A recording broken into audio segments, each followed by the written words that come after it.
you need a force in order to create this reality, to chain us together, okay? And this force, of course, is called the American Empire, or the Empire. Basically, just the military. But they themselves don't really want to control this world because they're an army, okay? So what they do is they allow the creation of a financial order, a global financial order, which then constructs the game that we play, okay? And these people then construct the reality that we live in, okay? So this is the global financial order. And what is this global financial order? Well, at the very top is something called the Bank of International Settlements in Basel, Switzerland, okay? The central bank of central banks. Below them is the World Bank, the IMF, International Monetary Fund, which controls the rules of the global financial order. And then below them are something called the central banks, okay? So the Federal Reserve in the United States, the the People's Bank of China in China, okay? The Bank of England in England, okay? So together, they create the global financial order. And what's the global financial order? It's just to use the US dollar as a main mechanism of wealth extraction and wealth storage, okay? Really simple, the US dollar. Another way of understanding these people is to think of them as the game masters, okay? The ones above us who's constructed the game and controlling the rules of the game as we play it, okay? The game masters. Okay, so once the game has been created with the rules and incentives, now we can play the game. And this game is called the global economy. All right?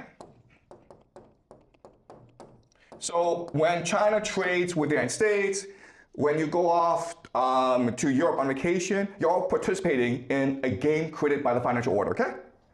And the purpose of this this global economy is to have everyone play as much as possible so that wealth can be transferred from the world to the United States, the powers that be, okay? And they do this through two mechanisms. The first is the US dollar. So every time you use the US dollar, you're actually paying a tax to America because America has the power to print as much US dollars as it wants, okay? And the second way that it does this is through something called price hierarchy, okay? A price hierarchy. So the global economy is divided into tiers, okay? So resources are considered the cheapest, even though in reality it should be the most expensive, right? Because resources are limited, they're finite. Above resources, of course, is manufacturing. And above manufacturing is knowledge economy.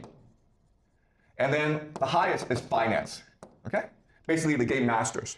All right, so and as we can see, once with this price hierarchy in place, what we can do now is divide the world according to the specialties, okay? So resource, of course, would be Russia. Russia, the Middle East, the GCC, okay? Saudi Arabia, these places, okay? So these places provide resources. Manufacturing then would be China, right? Knowledge would be Europe and the Five Eyes, okay? Basically the Anglosphere, Canada, New Zealand, Australia, Britain, and then finance, of course, the United States. Okay? Sorry. The United States. All right, so as you can see, this is a system that benefits the United States and its allies to the detriment of China and Russia. Okay? But this is how the game is structured. Of course, if the United States doesn't like you, what it can do is not allow you to play this game. And these countries, of course, would be North Korea and Iran, among other countries, okay? So China and Russia isn't happy about the system, but at least they get to play. Iran and North Korea are not even allowed to play the game of the global economy. All right? Now, of course, you can't have people believing that, okay, this entire global economy is structured so that the West can steal resources from everyone else, okay? So what you do is you create another layer called the rules-based international order, okay? Multilateral organizations, which includes the UN and the WTO, okay? World Trade Organization, okay? This is called the rules-based international order. But it's really controlled by the empire, okay?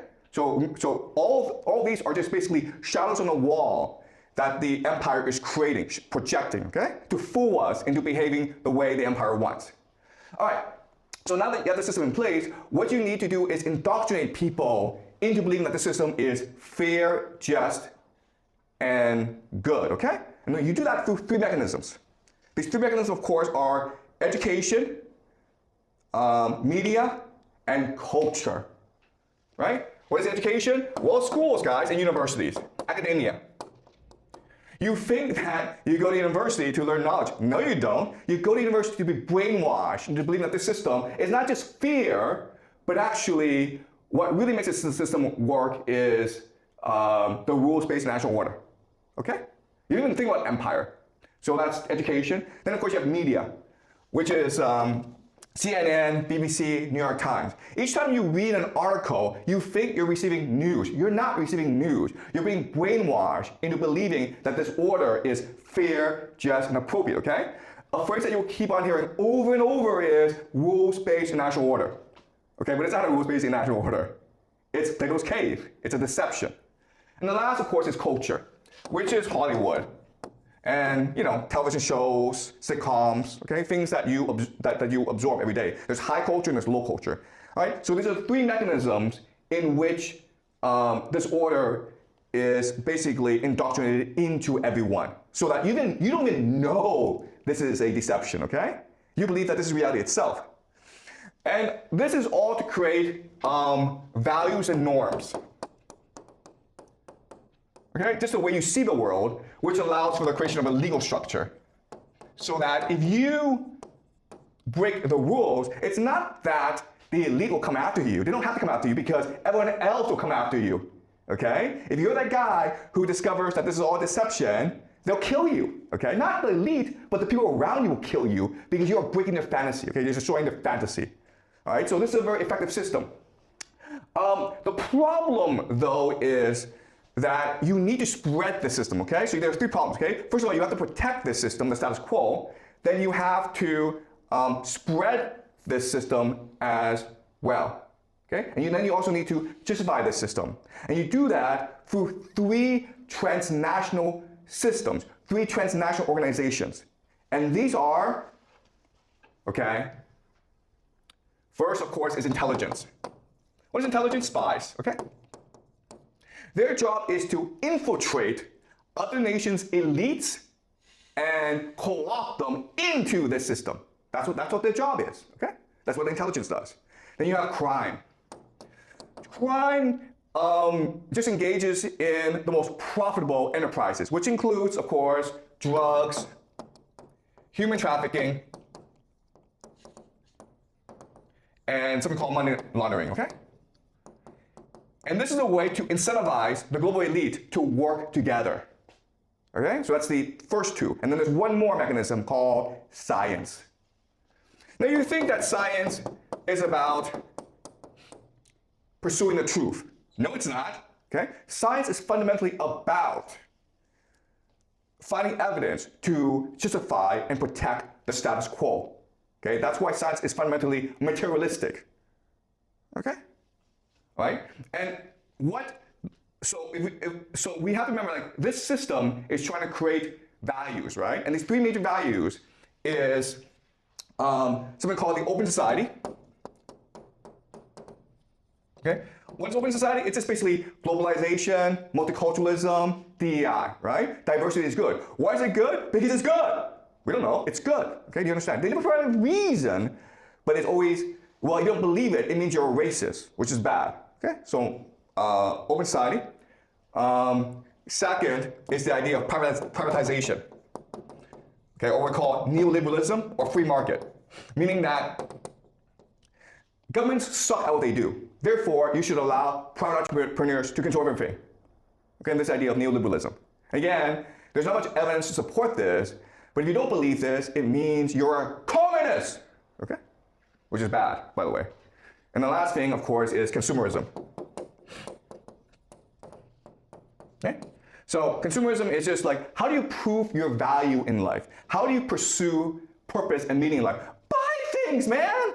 Okay? And then put it on Instagram so that people can like it, you know? That's the value of life, man. Make as much money as possible, and then buy a yacht, get a super hot girlfriend, and then broadcast it on Instagram. And then you're a hero, okay? Of course, what people don't discuss is that this system is making people lonely, miserable, depressed, suicidal. But, well, it's because they're not getting enough drugs, right? If you're depressed, you should take antidepressants, and that will solve the issue, all right? Okay, so because intelligence, crime, and science are above the nation state, okay, you need other mechanisms to actually operate these three things. And so what allows for the system to work is a collection of elites, okay? And you can break them down into three groups. First, you have transnational capital. So think of, finance, transnational capital. Then you have secret societies. And then you have families, okay? So elite families. All right. And these three organizations themselves are bounded by something called the occult. And we'll discuss this later on, okay? The occult. The occult is just basically hidden, secret knowledge, not available to people, that comes from three places. Other places as well, but we'll look at three places, okay? Hermetic philosophy, the Bible, and the Kabbalah, okay? We'll discuss this later on. Don't worry too much about the occult right now. I'll show you what the occult is later on. But this is how the system works. All right, so there's certain questions about this. The first question is, okay, well, if this is true, why is this system separate from this system, right? Why not just say that the occult is the basis of everything, and then you have the elite, and then you have science, intelligence, crime, and then you have the empire, okay? And the reason why is this is really important for you guys to understand. This is the parasite, okay? This is the parasite. It doesn't actually create anything. All it does is suck up value, extract value, okay? And this is the host. So in fact, these are two separate systems, right? This is the host, and this is the parasite. Then your next question would be, okay, let's just assume this is true. What evidence is there that this actually works? Because there should be people that operate this system, right? Well, I will give you some names, okay? All right, so if it is true that this system is the way it is, there should be individuals in place that operate the system, right? Well, I'll give you some names. I'll give you two names. Jeffrey Epstein and Jared Kushner. Okay, and I'll explain who they are as we go along. And these families, how about the Rothschilds? Secret Society, Chabad Lubavitch. All right. And you're like, this is all conspiracy. This can't be true. Well, it's all true. And I will give you the evidence that this is all true later on. By the way, some of you will be like, they're all Jews, man. So why do they say the Jews rule the world? Well, because the evidence that we have implicates these people who are Jewish. But there are other people who are more powerful, who are able to maintain themselves in the shadows, okay? So it's not really fair to say that it's a Jewish conspiracy.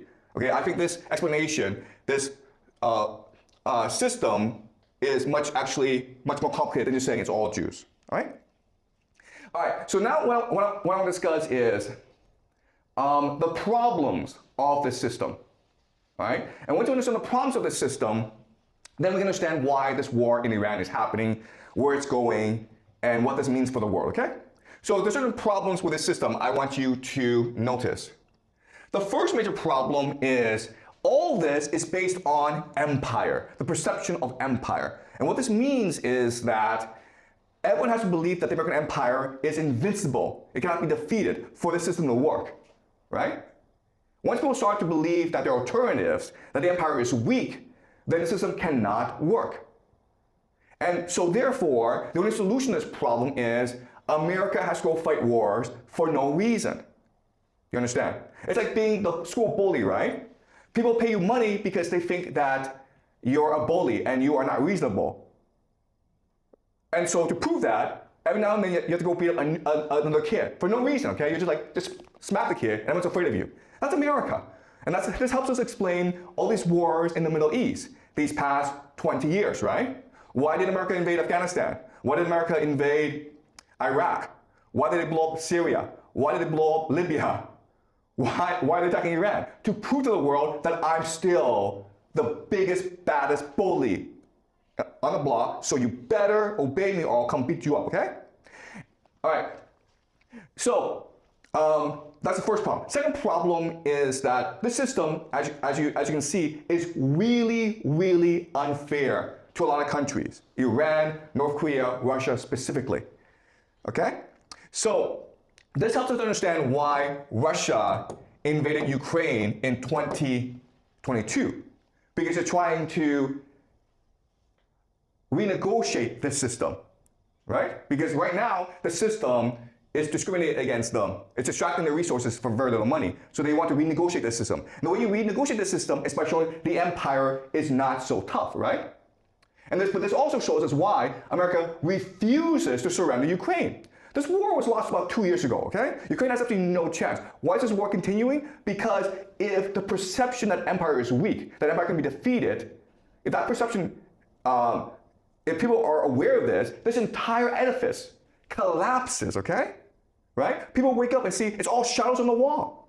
So America has no choice but to keep on fighting, okay? And this helps us also explain why America invaded Iran, to show Russia, I'm still the biggest, baddest bully. And now we understand what Iran is doing. Iran is now attacking this entire edifice. If you think about it, what Iran recognizes is this. I cannot attack empire directly. Okay, it's too powerful. They have nuclear weapons. I'm not going to attack the education, media, cultural system of America because it's too embedded.